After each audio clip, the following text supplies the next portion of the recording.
Ini saya baca berita dari bisnis.com tanggal 16 April 2023. Kalau saya lihat angka-angkanya dibandingkan antara prajurit TNI dengan personil Polri yang gugur di Papua, memang lebih banyak prajurit TNI. Iya, banyak TNI, Pak. Ya kan di depan dia.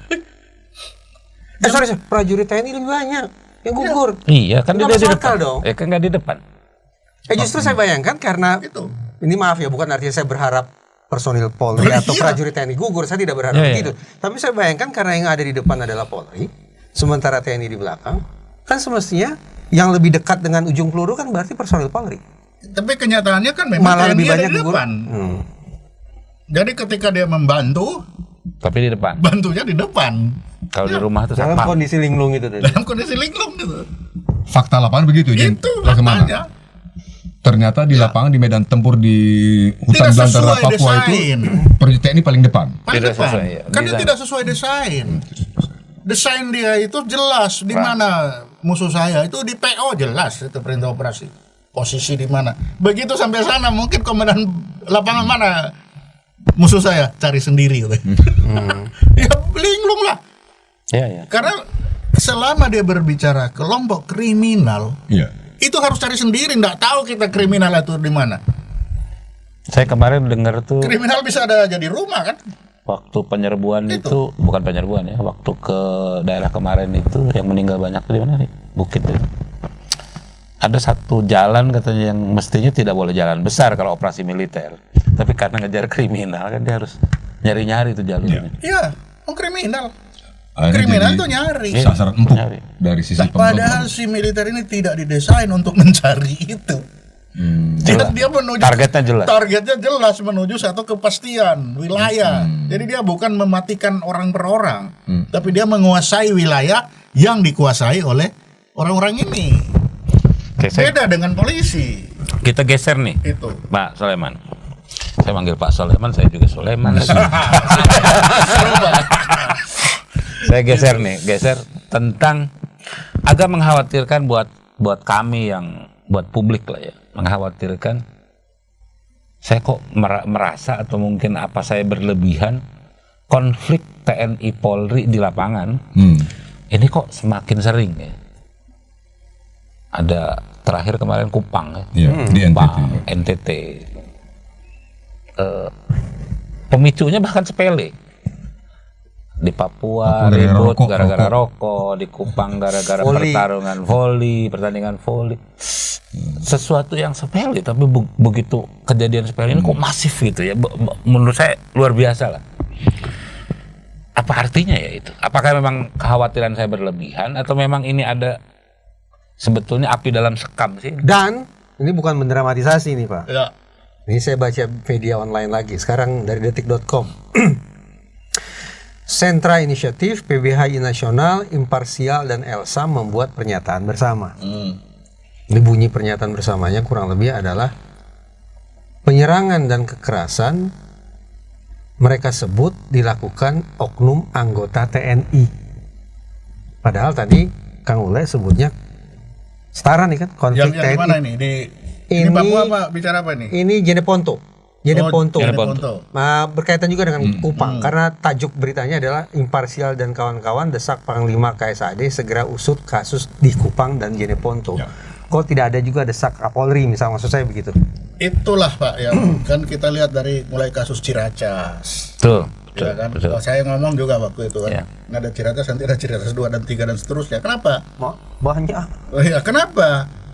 Karena saat ini dengan mulai diterapkannya disiplin kepada tentara ini ya kita tahu penghasilannya berapa, bisa-bisa dia dapat berapa. Yang kalau malam dia tunggu di sana, sekarang tempat di sana itu sudah ada yang menunggu. Nah, ini kalau dalam 1-2 hari itu nggak apa-apa. Tapi dalam semakin lama semakin jelas kenapa dia boleh, saya tidak boleh. Nah, ini api dalam sekam, kelihatannya kecil. Ya, bagi militer kamu masuk dia, tapi gerundel. Dia bisa hidup dengan tempat parkir misalnya. Ya. Saya biasanya di situ, sekarang saya sudah nggak bisa. Hanya dia boleh, kenapa saya kok tidak boleh? Nah, ini kan kelihatannya kecil. Ini hampir terjadi di semua wilayah, tapi kita tutup mata aja. Tapi ketika ada hal-hal begini, inilah keluar kasus Ciracas, saya ingat itu. Ya. Ciracas 2 kali, makanya jangan sampai Ciracas ketiga. Kenapa itu hanya sepele? Betul sepele. Tetapi apa? Sepele ini dari mau tidak mau, dari Ada kecemburuan itu ya. ya pasti. Itu banyak, dan zaman sekarang ini gara-gara ini bisa baca. Namanya seorang Bintara, walaupun dia Bintara zaman dulu ndak ada tahu berita. Ya. Bintara zaman sekarang dia bisa bikin daftar berapa banyak pejabat Polri yang menjabat di luar struktur dibanding dengan TNI. Padahal undang-undangnya sama. TNI apabila menjabat di luar 10 harus mengundurkan diri. Polri juga sama undang-undangnya. Tapi Polri tidak melaksanakan undang-undangnya. Malah ditempatkan semakin banyak. Itu juga menjadi, si komandannya kan ngomel aja di depan ketika jam komandan, wih itu banyak ini. Tapi di dalam anak buah, oh iya.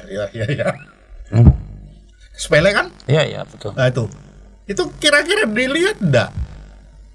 Sampai satu saat yang namanya Pindad, direkturnya polisi. Dilihat enggak kira-kira itu? Nah, kita cenderung tidak melihat hal-hal yang kecil. Tapi justru hal kecil inilah yang menjadi pemicu-pemicu. Oke. Kita lihat kasus batalion yang di Medan yang dibubarkan itu, Pak Riamisat. Ya. Batalion TNI dibubarkan, polisi dinaikkan pangkat. Bisa lihat gak? Jadi ketimpangan yang dilakukan terhadap anak buah itu, terhadap anggota, ini kelihatannya tersebar, tapi menyatu dalam ini semua. Oh, oke. Ketika dia baca, jadi sehingga adanya percikan-percikan kecil itu dan lupa, militer itu dia dididik untuk esprit de corps. Betul-betul, jadi masalah saya adalah masalah anak buah adalah masalah saya sebagai atasan. Terkait itulah semana Itu. dengan segala ketimpangan tadi dan kecemburuan yang sebetulnya dari hal sepele, betul. tapi sudah bahasanya menasional kan itu di semua wilayah tadi bahasanya. Mustahil dong komandan sampai ke level panglima Kodam misalnya tidak memahami itu.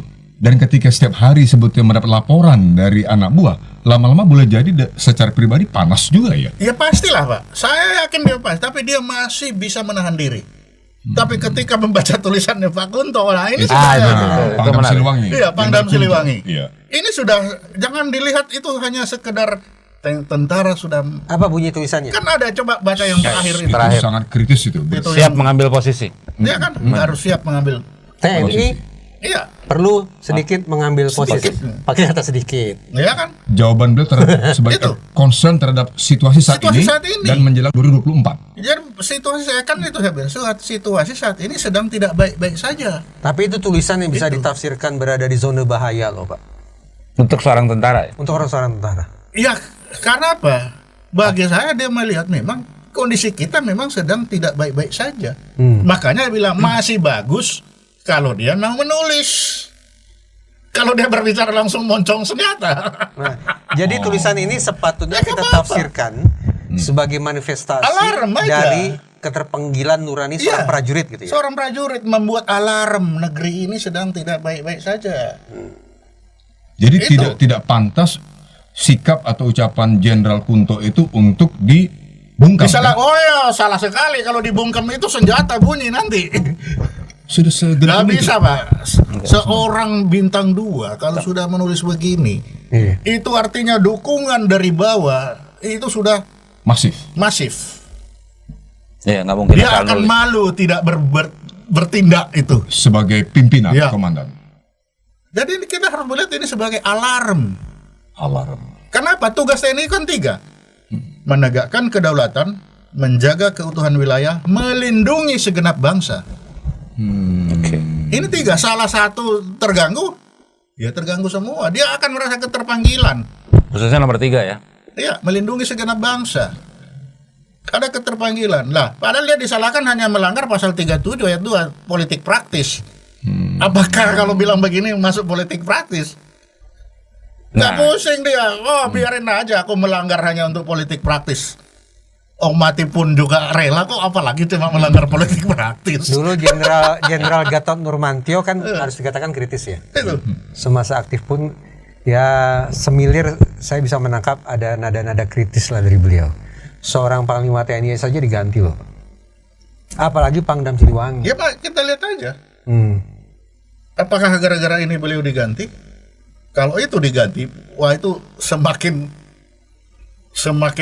membuat situasi ini semakin jadi Sedikit balik ke sejarah Laksamana. Beliau Panglima Siliwangi. Ya. Dalam sejarah Republik kita, Panglima Siliwangi. Kodam Siliwangi itu identik dengan quote unquote sikap kritis Iya, betul. tentara terhadap pusat. Ibrahim Aji juga Ibrahim Haji, AR Darsono. AR Darsono, Desi 50 tuh. seluruhnya. Iya. Sejak masa Soekarno sampai Soeharto kan gitu. Kritisnya Ngeri dari situ. Kritisnya Siliwangi itu konsisten. Tapi jangan lupa, saat Pak Darsono kritis itu situasi beda dengan sekarang. Beda sekali. Ya, kita harus catat itu beda-beda. Kita paham. Tapi kritisnya sama. Kenapa? Ya memang di situlah orang-orang kritis itu ada. Mulai dari mahasiswa, Betul. semua Ya, ada di situ. Sehingga dia pasti sumpah kupingnya tiap hari tiap ketemu. Ya. Belum lagi dimarahi bapaknya paling.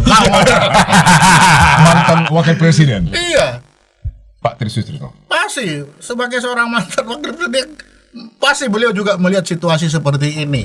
Beliau dulu Kabais sama saya sama pasti melihatnya. Sesama Pak Tri juga pernah menjadi kabais Iya, seperti pasti sama melihatnya. Laksamana. Saya sejak menjadi wartawan seperti Kang Ya. Uli juga, kami itu selalu punya pandangan tersendiri terhadap TNI. Pada maksudnya kan ABRI. Dan kita melihat apapun kritik, tidak semuanya, tapi banyak sekali pimpinan komandan-komandan dari TNI sekarang ini kita sebut TNI Laksamana yang punya sikap kenegarawanan jelas. Iya. Hari ini kita lihat itu mungkin baru muncul setelah sikap atau tulisan dari Jenderal Kunto barangkali. Iya, karena semua sekarang kan menahan diri. Oh itu. Dia menahan diri karena semua itu punya kesadaran. Sedikit saya berbicara, iya di atas sedikit tapi di bawahnya ini akan betul-betul dia berpengaruh. Saya agak nakal nih. Kalau Itu. sipil yang ngomong kritis, besok kan dihajar buzzer kan. Iya. Saya belum tahu nih. Ketika Pangdam Siliwangi bikin tulisan begini, ada nggak buzzer yang berani nyerbu? Makanya itu bagi saya ini alarm. Alarm. Ya, bintang Ini dulu. alarm. Bintang. Kenapa? Karena namanya tentara, namanya itu apalagi sih. Tiap hari dia ada secara empirik dengan orang-orang itu, bukan hanya mendengar. Betul. Iya, iya. Kan itu. Hmm. Apakah laporannya bawa, apakah dia jalan-jalan, apakah pasti secara empirik dia sudah mendengar, melihat semuanya.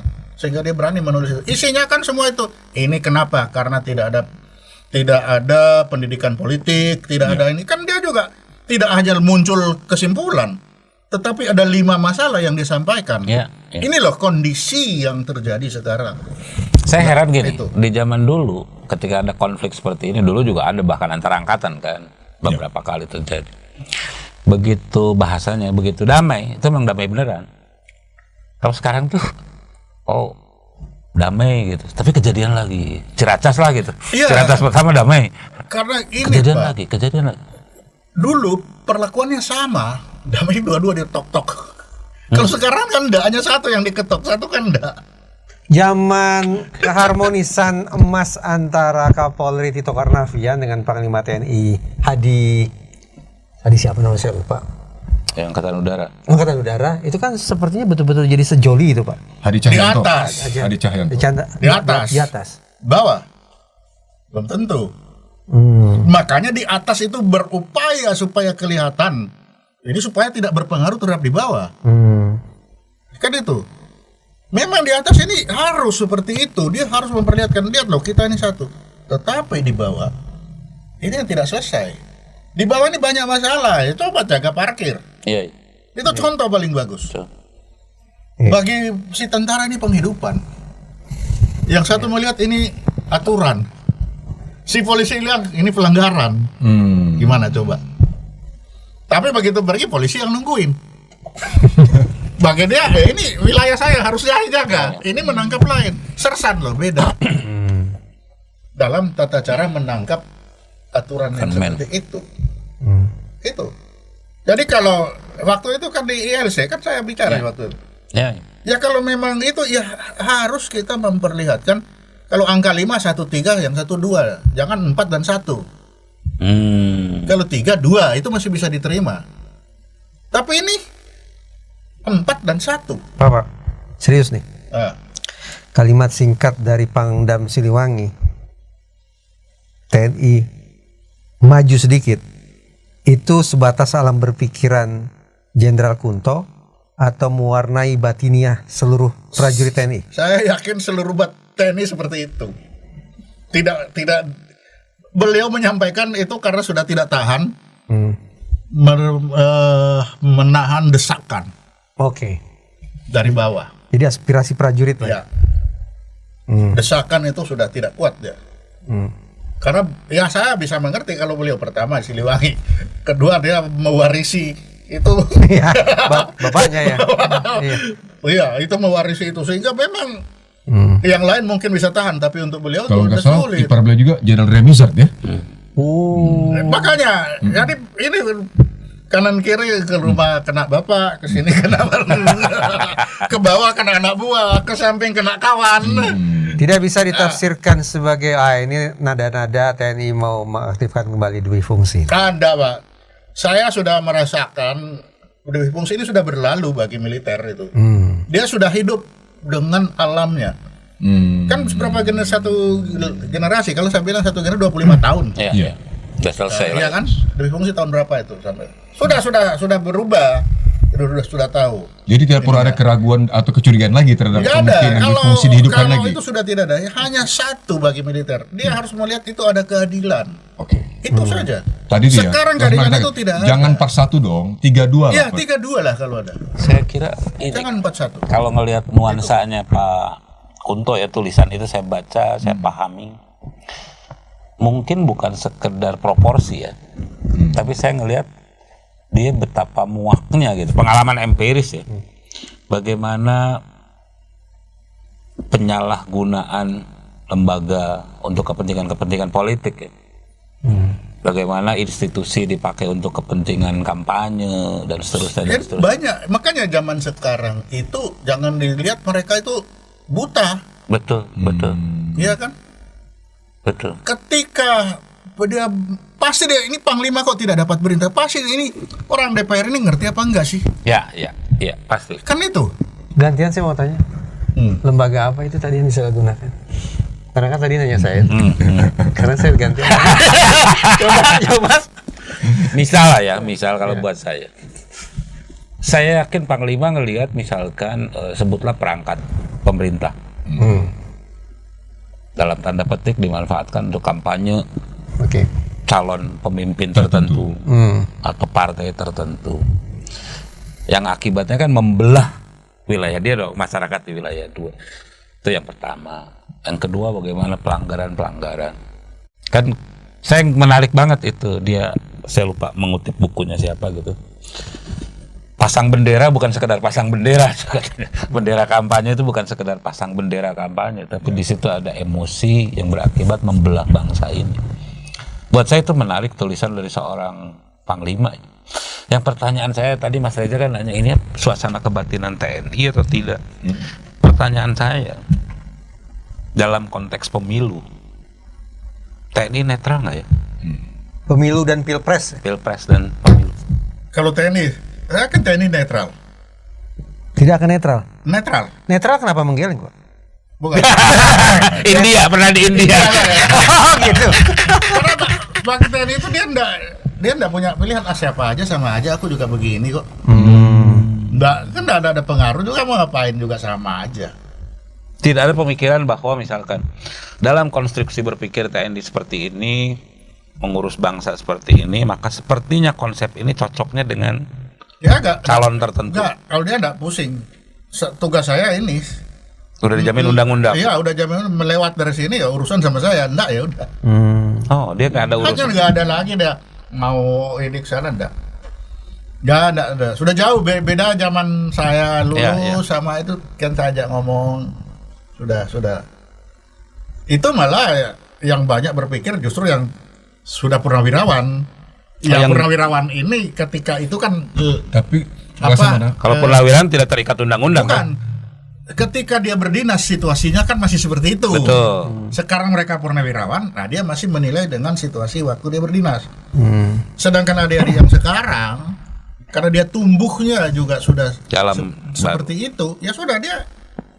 Pandangan- Tapi ya itu tadi harus Ya. profesional beneran. oh, Ketika dia melihat ada yang tidak profesional, disitulah hatinya mulai. artinya mereka dengan pandangan dan sudut pandang mereka saat ini perwira yang sekarang ini di TNI dalam pandangan Laksamana mereka masih dalam koridor. Ya, masih dalam koridor. Masih dalam koridor. Tapi yang terjadi seperti sana berarti dia sudah melihat banyak hal-hal yang sudah melanggar aturan yang kita buat sendiri. Contoh itu tadi. Yang paling jelas yang dilihat selalu kan temannya polisi kan. Iya. Paling jelas yang dilihat itu. Ya bagaimana undang-undang mengatur dua-duanya harus keluar, harus pensiun dini, tapi tentara melaksanakan itu dengan baik, polisi tidak. Di dalam menulis LHKPN, tentara dengan 100% saya yang tukang ngawasi, polisi dengan enaknya bilang, wah kita kan hanya nulis gitu-gitu aja. Ini kan kelihatannya yang disampaikan itu beberapa perwira Polri itu kecil, tapi itu menusuk kepada yang kita setengah mati, ini kok begini.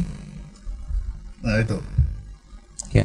Jadi ketimpangan inilah yang membuat si tentara ini melihat kalau kita mau sama-sama, ya sama-sama. Ikat pinggang, ayo ikat pinggang sama-sama. Saya juga sudah biasa dengan itu.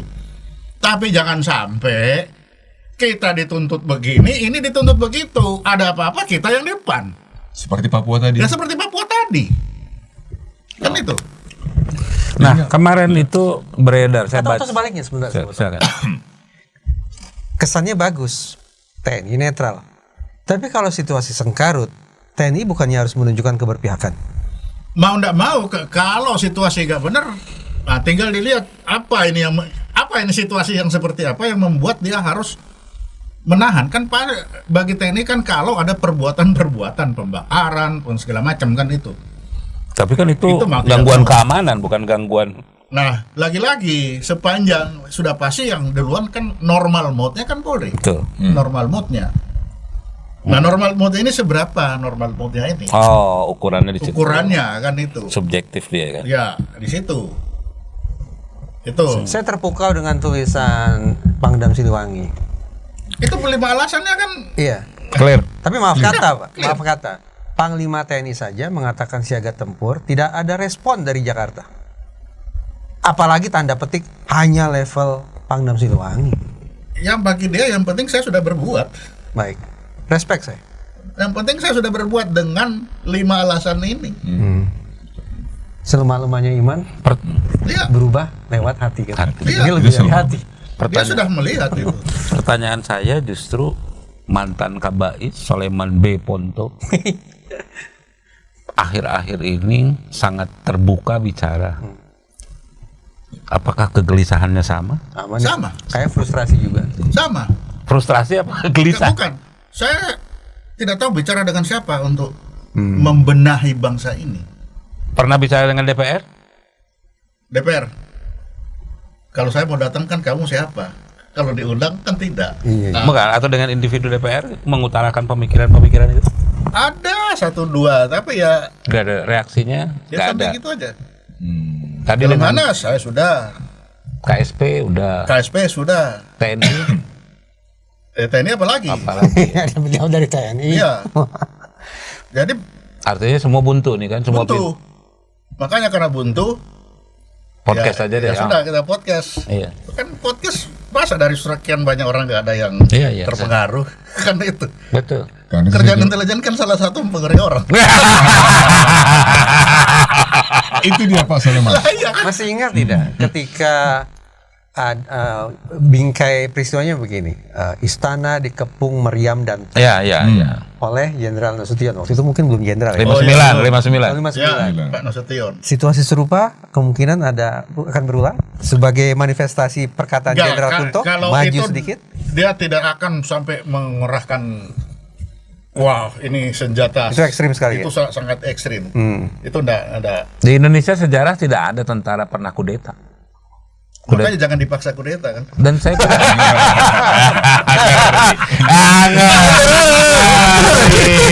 Harus bawa itu. Jangan dipaksa. Karena apa? 3 itu tadi. Menegakkan kedaulatan, menjaga keutuhan wilayah, melindungi segenap bangsa.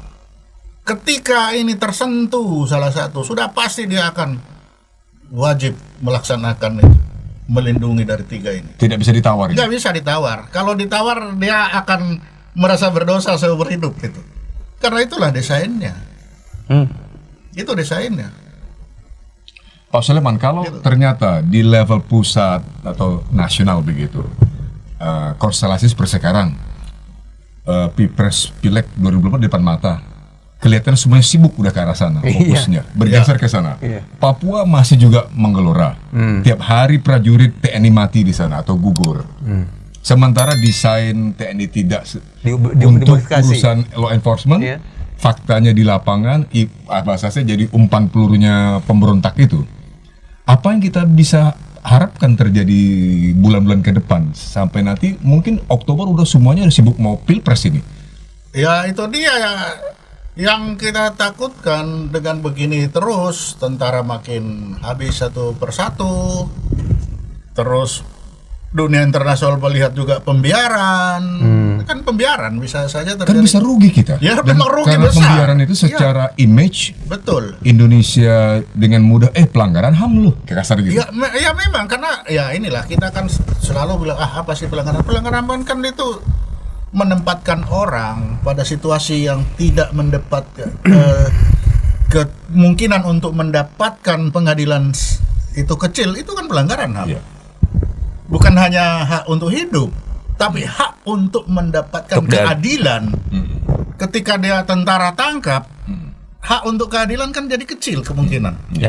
Itu pelanggaran HAM. Karena memang itu tugas polisi ya. Nah itu dia. Nah, mungkin saya bias nih Pak, dengan segala keterbatasan yang saya punya, hampir bisa dikatakan setiap hari saya menyimak diskusi tentang Polri. Kepercayaan terhadap Polri meningkat, intinya adalah penguatan kepada institusi Polri.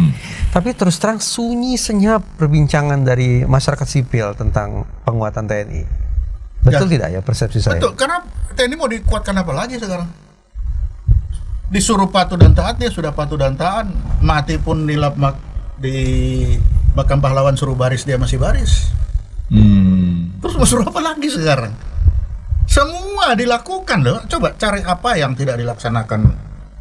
Ketika dalam dibilang kamu kalau menjabat di luar 10 ini alih status. Artinya sikap itu profesional dong. Ya profesional. Makanya saya bilang sekarang coba tunjukkan sama saya kan, yang mana yang dia tidak konsekuen. Ketika Panglima tidak memberhentikan Bakana, saya kan ribut. Kenapa itu tidak dipecat itu? Kenapa? Karena memang selama ini itu konsekuen dijalankan, undang-undang dijalankan, semua dijalankan. Terus kita mau bilang yang mana lagi sekarang? Ayo coba cari.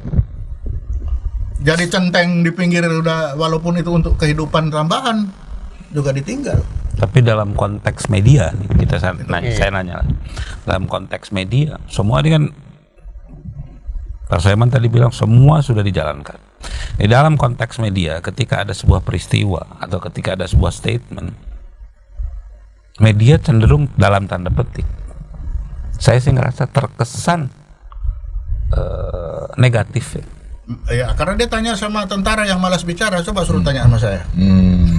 Ya bisa kayak tadi tuh kasus Diane Ponto, LSM lah ya. LSM nyuruhnya tentara doang. Makanya karena ketika dia mau wawancara tentara itu untuk bicara hanya satu Kadispen. Di luar itu enggak. Jadi malas mungkin dia mau ke Kadispen. Makanya bila sudah kalau memang Kadispen itu tanya saya. Kita tak kasih tahu.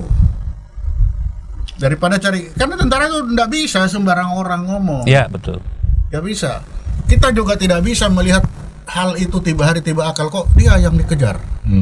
Gak bisa. Ketaatan itu jadi seperti pedang bermata ganda ya. Di satu sisi ketaatan itu menunjukkan sikap Kaku. istiqomahnya, Ya, TNI betul, kan? ya. Istiqomah Ya, artinya ya, setia betul. di jalan kebenaran. Betul, betul. Tapi di lain sisi jadi terkesan kaku sehingga tidak susah. bisa beradaptasi terhadap Ya. situasi yang menurut saya parah ini. Gitu. Ya memang desainnya begitu. Kalau dia seperti itu, ya sudah. Makanya kesalahan fatal kita ketika kita mengatur tentara dengan undang-undang. Kenapa fatal? Lah justru membuat tentara jadi kaku itu tadi. Coba kalau nggak undang-undang, dia bisa fleksibel. Mana ada di dunia itu militernya diatur oleh undang-undang? Oh ya? Nggak ada. Militer itu diatur dengan doktrin, bukan diatur dengan undang-undang, sehingga bisa berubah, manuver bisa. Coba akibat diatur oleh undang-undang, katanya presiden panglima tertinggi. Iya, betul. Kalau panglima tertinggi kan bisa memerintah sesuka hati kan? Buktinya undang-undang membatasi, presiden hanya bisa memerintahkan tentara untuk melaksanakan operasi militer selama 2 hari. Undang-undang tuh. Ya? Itu undang-undang. Itu semacam pemasuk. Berani enggak? Itu operasi militer 2 hari itu apa sih? Ya dia mulai 2 hari datang ke sana, masuk ke sini sudah selesai. Belum ketemu lawannya udah selesai. Bukan maksudnya si pembuat saya Nggak tahu yang bikin dulu. Ya itu DPR kan yang buat. Iya, maksudnya pembuat undang-undang dari 2 hari itu maksud kamu, apa ya? Primbon. Apa yang di otaknya mereka waktu itu? Itu yang saya bilang. Ketika kita membuat otaknya kan waktu itu membuat TNI itu masuk kerangkeng. Iya, betul. Back to barak. Back to barak. Itu Tapi kan back to pasca barak itu bukan reformasi. begitu jadinya. Ya. Sampai panglimanya pun tidak bisa merintahkan TNI. Bahkan Betul. panglima dia penguasa tertinggi. Tetapi hanya bisa memerintahkan untuk melaksanakan operasi militer selama 2 hari. Setelah 2 hari dia harus stop laporan DPR. 2 hari nggak ada apa-apanya. Nggak ada apa-apanya 2 hari itu operasi militer. Cuma datang, observasi, masuk hutan, sehari Pulang sudah selesai, pulang. lagi. Itu. Cuma satu step saja, observasi doang tuh baru, Iya. Pak Soleman. Dia harus didukung oleh DPR dan Nah, baru nanti kalau selain itu baru DPR dan pemerintah dalam ini Menko Polhukam, siapa lagi?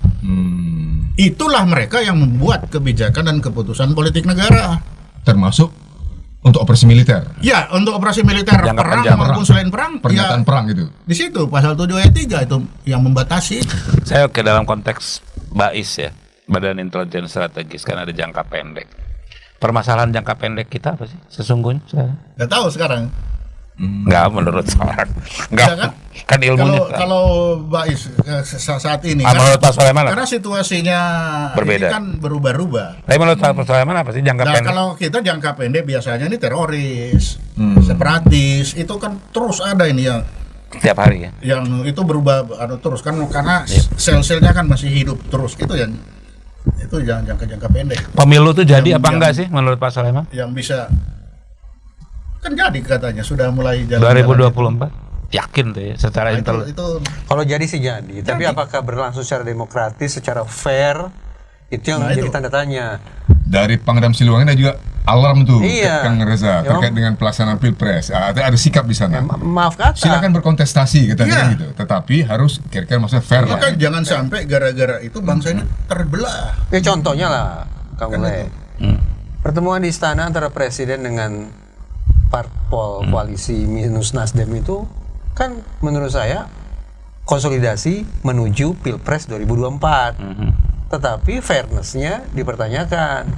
Kenapa Nasdem nggak diundang? Kenapa Nasdem nggak diundang? Lalu Kenapa ada- menjadikan istana sebagai lalu ada yang markas menuduh- pemenangan? lalu ada yang menuduh presiden cawe-cawe dan Iya. cepat dibantah itu sudah oleh istana. Ya susah lah. Mau bantah apa udah kenyataan seperti itu kok. Oke. Pak Soleman, dari saya ini terakhir pertanyaan terkait dengan Papua.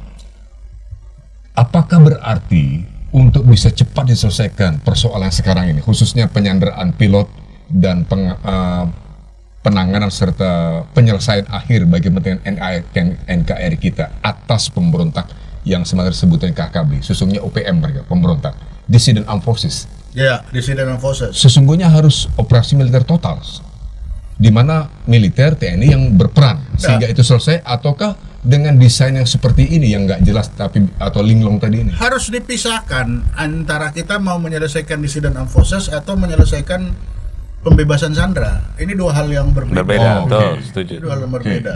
Mana yang harus ini? Kalau pembebasan Sandra, maka negosiasi, tidak ada jalan lain. Oh begitu justru. Itu negosiasi, tidak ada operasi militer untuk pembebasan Sandra, itu gak ada cerita itu. Kecuali pesawat terbang yang kita lakukan di Woila. Kalau itu bisa, karena apa? Sudah tahu di situ di pesawat itu berapa orang, baru bisa operasi.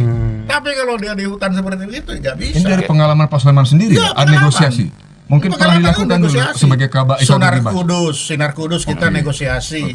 Lalu takbut yang beberapa kali ditangkap Abu Sayyaf, itu juga negosiasi. Waktu soal Aceh dulu negosiasi nggak tuh? Di Aceh negosiasi juga.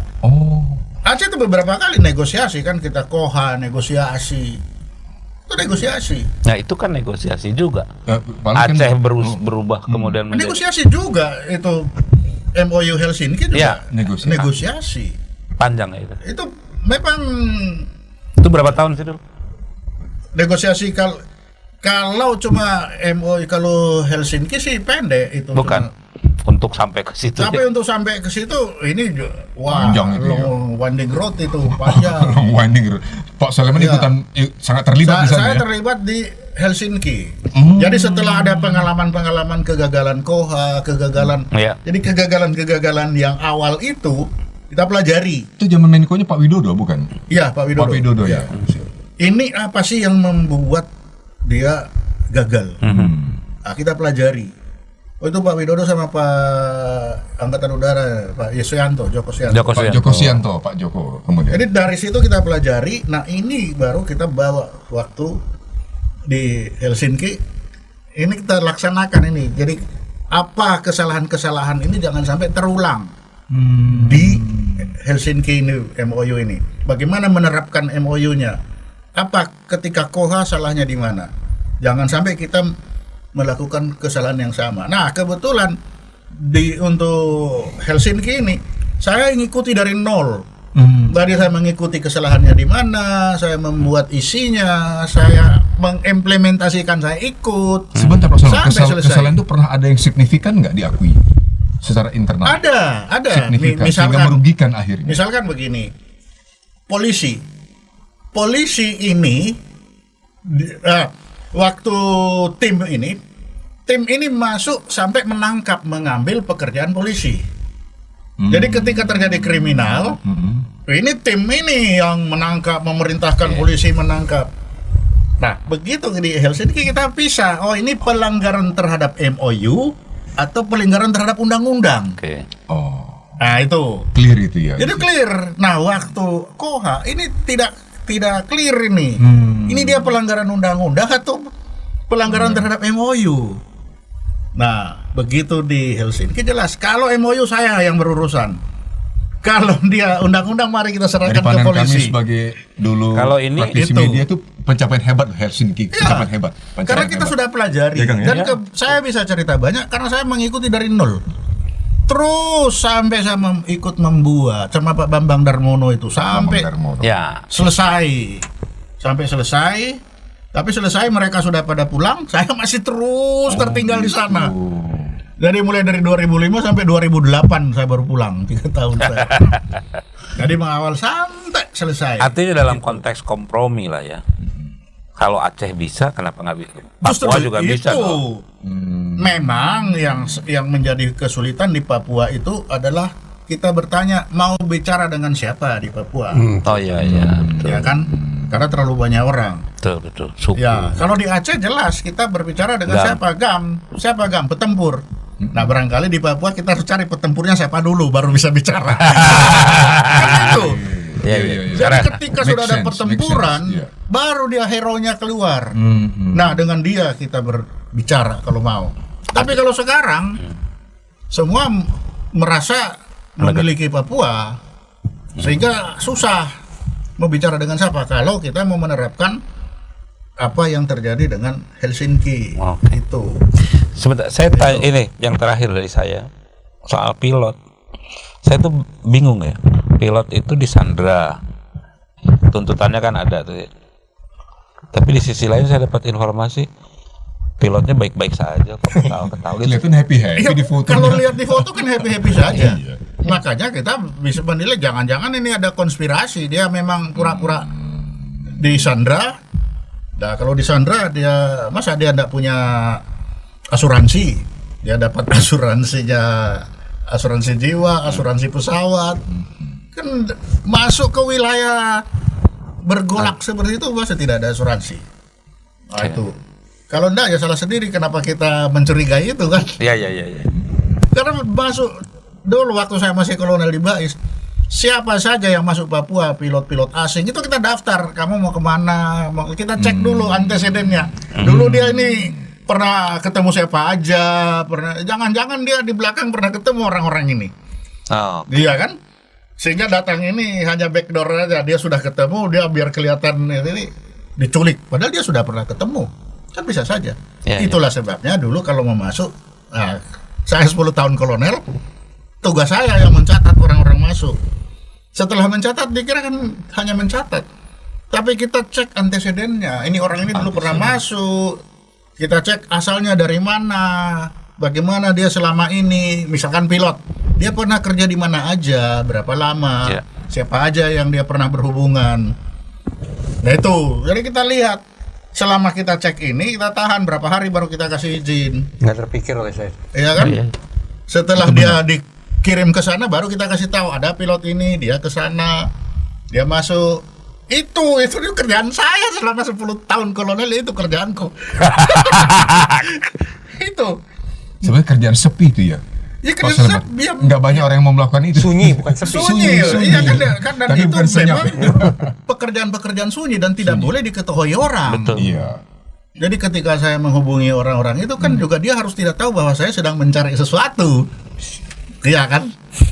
Hanya saya yang tahu yang apa yang sedang saya cari. Dia tidak boleh tahu saya sedang cari apa. Ini kesini lagi nyari apa, Pak? Di sini. Iya. Lagi cari kamu deh. Kalau di sini kita supaya kita mengedukasi bangsa ini lewat sini kan itu. Mantap. Keren. Apa lagi coba? Keren Pak Sulaiman. Keren Laksamana. Siap. Itu. Ini Mas. bagi saya pribadi satu kesempatan dapat insight yang buat saya invaluable. Nggak bisa ya. Saya tanya lagi boleh ya? Silakan. Oh, Wah. siap. Nggak masuk partai, Pak. Nah, kalau kita masuk itu, kita akan terperangkap di situ dan kita harus tunduk kepada ketua partai kan? Iya. Iya kan? Keren sekali. Oke. Makin keren. Ya. Siap. Pak Sulaiman makin keren gitu. Mas Reza, silakan. Jadi di kita masih belum bisa Pak. Ketika saya menjadi pejabat, maka itulah akhir dari pengabdian terhadap partai kan belum sampai kita di situ. Kalau di luar kan begitu. Ketika Iya, saya menjadi betul. presiden, Iya. itulah akhir pengabdian terhadap partai. Iya. Maksudnya di Indonesia Pak Jokowi nggak begitu ya? Belum. Begini Pak. Mengapa Udah Pak jelas Jok- petugas Bukan. partai. Mengapa jadi begitu? Bukan salah Pak Jokowi. Bukan salah Pak, Bukan. bukan salah Pak SBY juga. Bukan, salah undang-undang dasarnya. Kenapa di undang-undang dasar itu presiden dipreteli membuat undang-undang dulu, presiden membuat undang-undang, sekarang yang membuat undang-undang DPR. Dulu presiden yang membekukan DPR, sekarang nggak bisa DPR yang membekukan. Dulu yang namanya kekuasaan ada di tangan rakyat dilaksanakan oleh MPR, sekarang nggak ada. Dulu kan kekuasaan di tangan rakyat Iya. dilaksanakan oleh MPR. MPR memberikan mandataris kepada Kepada presiden. presiden, betul. Sekarang tidak. Kekuasaan di tangan rakyat dilaksanakan melalui DPR. Melalui undang-undang siapa? Nggak jelas. Sehingga DPR itu too powerful. Sehingga terlalu- DPR sekarang powerful. Makanya presiden sekarang itu bukan presiden Pak Jokowi, ketua partai lah yang berkuasa di negeri ini. Indonesia kita bubarkan di mana? Indonesia itu berada di MPR. MPR terdiri dari utusan golongan Betul. ditambah Anggota. partai kan? Itulah keindonesiaan. Sehingga nenek mama kalau yang di Padang. Padang itu masuk dia di MPR, tidak dipilih. Lah orang kayak saya kan cuma satu. Bagaimana bisa ini kan tetap Ya, ya. kalah. Ya, ya. Tetapi dengan zaman sekarang jumlah yang menentukan bukan kualitas, kuantitas. Iya. Ini yang terjadi sekarang. Makanya presiden tidak bisa apa-apa. Bukan salah presiden ya. Bukan. Emang Bukan undang-undangnya presiden. begitu. Karena undang-undangnya begitu. Oke. Itu. Jadi kalau memang itu kita harus kembali ke, jadi founding father kita memang hebat. Keindonesiaan itu ada di MPR. MPR kita bubarkan. Sadar enggak kita coba? Iya. Di situ padahal penyeimbang antara partai dan nenek mama, orang-orang pinter dan lain-lain yang mewakili utusan golongan cendekiawan segala macam di MPR lah mereka. Kan masih ada. Nggak ada Pak, MPR itu hanya DPR dan Sama DPA, nggak ada lagi. DPD. Iya, DPD itu kan pilihan, Pilihan bukan penunjukan. Bukan tokoh, apa bedanya? bukan tokoh. Ya, ya. Kalau itu penunjukan, jadi orang-orang yang ditunjuk. Inilah yang menjadi penyeimbang partai. Sekarang enggak Pak, sudah partai terbuka, yang banyak yang menang. Padahal yang banyak ini penyanyi. Sehingga cenderung Ya, benar. mereka cenderung terhasil dari transaksional kan jadinya. Sudahlah itu Pak, karena itu urusannya dia. Iya. Tapi karena pengetahuannya dia lahir dari penyanyi, begitu ini harusnya dia memutuskan, bingung. Ya. Oke. Lah, padahal dia memutuskan negara lu ini. Ini karena keterbukaan kita seperti gitu. Jadi sekarang yang nggak usah sekolah-sekolah pinter-pinter, di pinggir jalan aja, yang penting banyak. Padahal banyak belum tentu benar, tapi di kita banyak pasti benar. Inilah lebih situasi. mengedepan kuantitas tadi. Sekarang yang kita Bapak kan bilang itu tadi. yang terjadi. Bukan kualitas. Tapi kan pilihannya Itu diktator mayoritas melawan tirani minoritas. Ayo, bagaimana? Realitasnya kan begitu. yang tirani. Minoritas. Ya sekarang akhirnya kan ujungnya bagaimana dia karena itu coba, kalau aturan kita itu masih seperti dulu, MPR masih ada orang-orangnya, ini kan Iya. enggak mungkin, masih orang-orang yang sudah selesai dengan dirinya itu banyak. Ya banyak. Tapi sekarang orang-orang sudah selesai dengan dirinya, enggak mungkin bisa harus dipilih rakyat. Kuantitas. DPD, DPR semuanya kuantitas. Tapi kan kalau ditanya kita mengeluhkan itu Pak, tapi kan itu akibat dari orang-orang seperti Bapak yang menghindari politik. Maka politik diisi oleh orang-orang buruk. Enggak, saat itu. Kalau orang-orang dulu kan tidak Pak. Ada militer ada di posnya, sana. ada posnya. Ya kan ada. Fraksi TNI. Fraksi TNI. Iya, betul. Tapi ini kan dibubarkan. Iya, betul. Nah, oke, kita ikuti pembubaran itu. Nah, berapa tahun sekarang dibubarkan? 2002. Ya. 25 tahun kan? Iya. Betul. Satu generasi berlalu. Nah, sekarang kita udah mulai rasakan. Di mana Indonesia ini? Siapa Indonesia nggak ada. Ya. Karena keindonesiaan itu ada di MPR, kita bubarin sendiri. Jadi kembali Jenderal, Gitu. terakhir sekali Laksamana, Indonesia sedang tidak baik-baik saja Iya. sekarang ini. Kita Ya mulai dari undang-undang dasar sampai ini yang tidak baik-baik saja. kita Kan itu. kita Yang tidak- celakanya bayangkan, Polri itu adalah salah satu alat untuk membangun budaya bangsa dalam kepatuhan terhadap hukum, budaya hukum, Iya. tapi tidak dibiayai oleh negara APBN. Saya baru menyadari itu sekarang dalam diskusi dengan Laksamana. Apakah ini satu hal yang Saya baik? baru enggak. Coba. Iya, benar. Ini kan artinya ngebayangin kalau kayak gitu kan, berarti kan polisi harus di bawah departemen supaya dibiayai APBN. Tidak harus. Dan kan dia bisa APBN lewat kepresidenan apa. Itu terserah nanti mau ditaruh di bawah suatu kementerian ataukah, yang jelas aturan perundangannya harus Oh, di dalam tertulis, undang-undang. ya, bahwa Kepolisian Republik Indonesia dalam melaksanakan tugasnya dibiayai oleh APBN. Berarti perlu ada revisi terhadap undang-undang kepolisian Ya. kita. Oke. Karena yang ada di situ hanya Kompolnas. Yang saya heran kenapa Kompolnas masuk, kok Polri nggak masuk ya? Kang Reza, silakan Kang Reza. Pak, 2024 seperti apa presiden yang terbaik bagi TNI? Pantas nggak Nah. saya bertanya begini? Pantas. Jadi bagi TNI itu adalah presiden yang bisa atau yang melaksanakan nilai-nilai yang ada di negeri ini. Nilai-nilai apa? Ya nilai-nilai yang ada Pancasila 1. Dia bisa menerima perbedaan. Nilai itu kan? Nilai Bhinneka perbedaan. Tunggal Ika. Bhinneka Tunggal Ika. Itu yang paling mendasar saat ini kan? Bisa enggak? Dia bisa menghormati perbedaan-perbedaan. Itu aja. Kalau itu bisa kalau kita menghormati perbedaan, tentu perbedaan itu dengan hak-haknya masing-masing. Kriteria berlatar belakang sipil atau berlatar Enggak, belakang militer? tidak mau sipil militer itu tidak ada masalah. No issue lagi, Pak. No issue. Itu no issue. Sipil itu no issue. Yang menjadi isu, apakah dia ini bisa memegang nilai-nilai? Nilai. Nilai. nilai-nilai dalam berbangsa dan bernegara ini. Keindonesiaan kita tadi tuh. Ya, Bagaimana mengukur seseorang itu dia megang nilai-nilai keindonesiaan? kelihatan Pak, dari keputusan-keputusannya kan bisa kelihatan. Kalau dia bekas pejabat publik. Ya justru itu nanti disitulah. Misalkan coba bagaimana, apakah Pak Presiden ini akan punya toleransi terhadap misalkan bupati sana yang melarang terang-terangan seperti itu, Oh, oke. ya? Kemana anunya dia? Sikap dia. Sikapnya itu kan kelihatan, empirik. Lalu bagaimana misalkan pendirian seorang pemimpin itu ketika melihat undang-undang pemerintah daerah Sumatera Barat. Nah ini kan yang nilai-nilai semua yang ada di dalam. Iya, betul.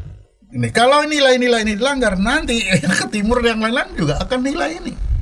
Ini yang begini nih harus dijaga, ini nilai-nilai dasar ini. Artinya, Itu yang kemarin saya bicara dengan Binus.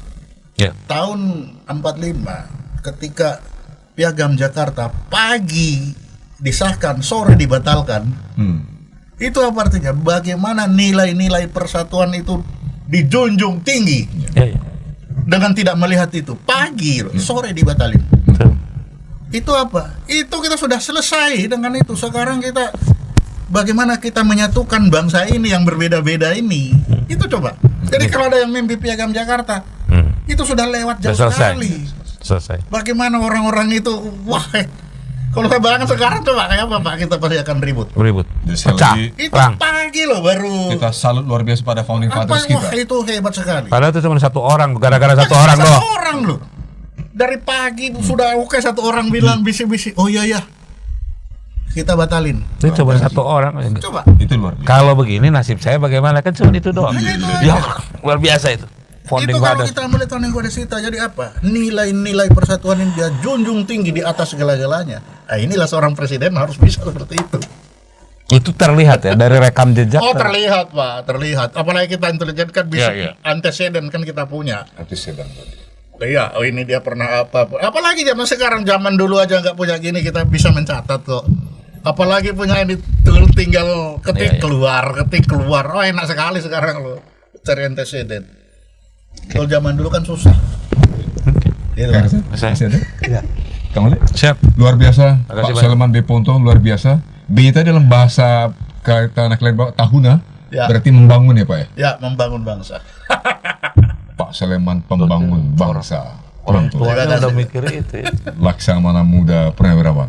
Terima kasih Pak sebagai menurut saya seorang pemikir intelektual TNI Bapak ini.